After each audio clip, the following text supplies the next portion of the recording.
പോരാട്ടത്തിനിടയിൽ കടൽക്കൊള്ളക്കാർക്ക് വെടിമരുന്ന് തീർന്നുപോയാൽ അവർ കത്തികളും മുള്ളുകളും ഇരുമ്പു ചങ്ങലകളും അവരുടെ പീരങ്കികളിൽ നിറച്ച് താൽക്കാലിക വെടിയുണ്ടകളായി ഉപയോഗിച്ച് വെടിവച്ചിരുന്നുവെന്ന് ഒരു അഭ്യൂഹമുണ്ട്. ഈ അഭ്യൂഹം പരീക്ഷിക്കാനായി ജിമ്മി വിവിധ വസ്തുക്കൾ ഒരു പീരങ്കിയിൽ നിറച്ച് വെടിവയ്ക്കാൻ തീരുമാനിച്ചു.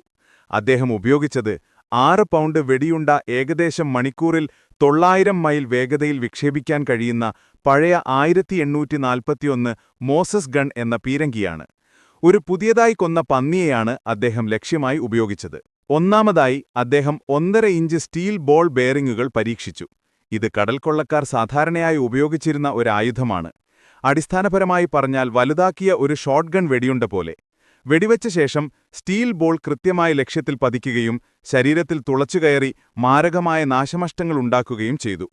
അടുത്തതായി അദ്ദേഹം തുറക്കാത്ത ഒരു ചുവന്ന വീഞ്ഞുകുപ്പി പരീക്ഷിച്ചു. ഉയർന്ന ഗതിക ഊർജം കൈനറ്റിക് എനർജി കാരണം കുപ്പിയുടെ ഗ്ലാസ് പീരങ്കിയുടെ വായിൽ വെച്ച് തന്നെ തകർന്നുപോയി.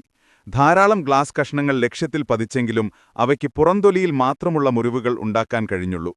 പിന്നീട് അദ്ദേഹം കട്ട്ലറികൾ, അതായത് സ്പൂണുകളും ഫോർക്കുകളും ഉപയോഗിച്ച് പരീക്ഷിച്ചു. അവ നേരിട്ട് പീരങ്കിയുടെ കുഴലിൽ കുത്തിനിറച്ചപ്പോൾ അദ്ദേഹം പ്രതീക്ഷിച്ച ഫലമായിരുന്നില്ല ലഭിച്ചത്. ധാരാളം കട്ട്ലറികൾ പുറത്തേക്ക് തെറിച്ചെങ്കിലും ലക്ഷ്യത്തിൽ പതിക്കുന്നതിന്റെ നിരക്ക് ഹിറ്റ് റേറ്റ് വളരെ കുറവായിരുന്നു. കാര്യമായ നാശനഷ്ടങ്ങളും ഉണ്ടായില്ല. പാത്രങ്ങൾ ലോഹമായതുകൊണ്ടും വെടിവെക്കുമ്പോൾ രൂപഭേദം വന്നതുകൊണ്ടും അവയുടെ മാരകശേഷി കുറഞ്ഞു. അതിനുശേഷം അദ്ദേഹം സ്റ്റീക്ക് കത്തികൾ പരീക്ഷിച്ചു. ലക്ഷ്യത്തിൽ പതിക്കാനുള്ള സാധ്യത വർദ്ധിപ്പിക്കാനായി അദ്ദേഹം കത്തികൾ ഒരു കാട്രിഡ്ജിനുള്ളിൽ കെട്ടുകളാക്കി വെച്ചു. ചില കത്തികൾ നേരിട്ട് പന്നിയുടെ ഉള്ളിൽ തറച്ചു. ബാക്കിയുള്ളവ പുറംഭാഗത്ത് ആഴത്തിലുള്ള മുറിവുകളുണ്ടാക്കി.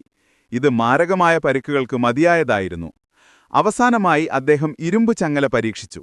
ഇത് വിനാശകരമായിരിക്കുമെന്നാണ് പ്രതീക്ഷിച്ചത്. പ്രവചിച്ചതുപോലെ ആ വെടിയുതിർ വേഗതയിൽ ചങ്ങല പന്നിയെ ഏകദേശം 2 മുറിച്ചു.